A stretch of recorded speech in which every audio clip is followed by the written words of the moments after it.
Welcome to வசந்தம் சமையல். இன்றைக்கி cauliflower masala எப்படி செய்கிறதுன்னு பார்க்கலாம். அதுக்கு முன்னாடி வசந்தம் சமையல் சேனலை சப்ஸ்கிரைப் பண்ணிக்கோங்க, பெல் பட்டனையும் ப்ரெஸ் பண்ணிக்கோங்க. நான் போடுற ஒவ்வொரு வீடியோவும் உங்களுக்கு நோட்டிஃபிகேஷனில் வந்துடும். வாங்க காலிஃப்ளவர் மசாலா செய்கிறதுக்கு என்னென்ன தேவைன்னு பார்க்கலாம். ஒரு பெரிய காலிஃப்ளவர் ஒன்று எடுத்திருக்கேன். கொத்தமல்லி, கருவேப்பிலை, இந்த சின்ன சைஸ் இஞ்சி, 4 பூண்டு, 2 வெங்காயம், 3 தக்காளி, 1 ஸ்பூன் சோம்பு, கொஞ்சம் பொட்டுக்கடலை, ஒரு 4-5 முந்திரி பருப்பு, கொஞ்சமாக துருவின தேங்காய், ஒரு 5 கிராம்பு, 2 ஏலக்காய், ஒரு பீஸ் பட்டை, பிரியாணி இலை 3, அன்னாசி மொக்கு 1. தாளிக்கிறதுக்கு எண்ணெய், 2 ஸ்பூன் மிளகாத்தூள், 2 ஸ்பூன் மல்லித்தூள், 1/2 டேபிள் ஸ்பூன் மஞ்சள் தூள், சிக்கன் மசாலா 1 ஸ்பூன் எடுத்திருக்கேன், உப்பு 1 ஸ்பூனு, மாதிரி ஒரு 1/2 கப்பு பீஸ் எடுத்து வாஷ் பண்ணி வச்சுருக்கேன். இப்போ ஒரு வானலில் 3 ஸ்பூன் எண்ணெய் விட்டுக்கோங்க. எண்ணெய் காஞ்சதுக்கப்புறம் எடுத்து வச்சுருக்கிற இந்த பட்டை, கிராம்பு, ஏலக்காய் இது எல்லாத்தையும் சேர்த்துக்கலாம். இது பொரிஞ்சதுக்கப்புறம் சோம்பு 1 ஸ்பூனு சோம்பு போட்டுக்கலாம்.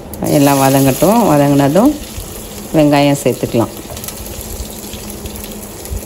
இப்போ இதெல்லாம் அரைச்சி எடுத்துக்கலாம். இந்த தேங்காய், பொட்டுக்கடலை, கேஷ்யூ நட்டு, கொஞ்சம் கருவேப்பிலை, சோம்பு இது எல்லாத்தையும் சேர்த்து அரைச்சிக்கலாம். எடுத்து வச்சுருக்கிற தக்காளியை சேர்த்துக்கலாம். உப்பு சேர்த்துட்டு நல்லா தக்காளியை வதக்கி எடுத்துக்கலாம். தக்காளி நல்லா வதங்கட்டும் எண்ணெயிலேயே. அது கூட கருவேப்பிலை கொஞ்சம் சேர்த்துக்கோங்க.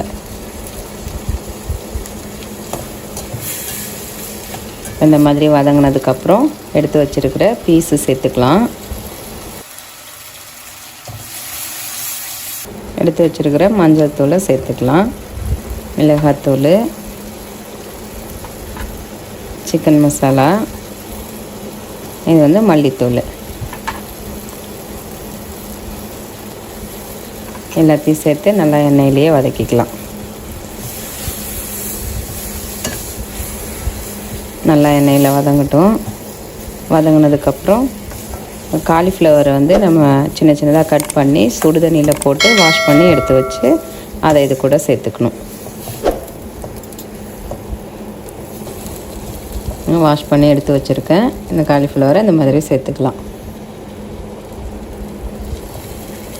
இது மசாலாவுக்கு நல்லா சின்ன சின்னதாக இருந்ததுன்னா அந்த காரம்லாம் இறங்கி நல்லாயிருக்கும் டேஸ்ட்டாக.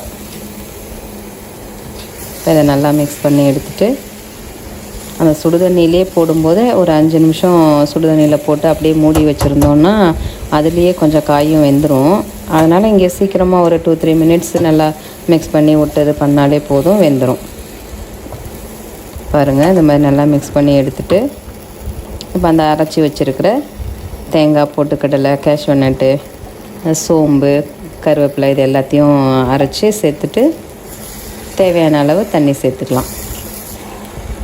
இது உங்களுக்கு எப்படி தண்ணியாக வேணும்னாலும் குருமா மாதிரி வேணும்னாலும் தண்ணியாக சேர்த்துக்கலாம். இது நான் தண்ணியாக இல்லாமல் கொஞ்சம் அப்படியே மசாலாவாக எடுக்கிறதுக்காக இவ்வளோ தான் சேர்த்துருக்கேன். இது சாப்பாட்டுக்கும் நல்லாயிருக்கும், சப்பாத்தி, தோசை இதுக்கும் நல்லாயிருக்கும்.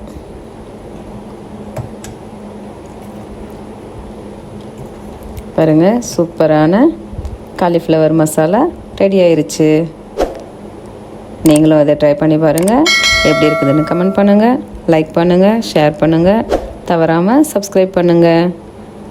தேங்க்ஸ் ஃபார் வாட்சிங்.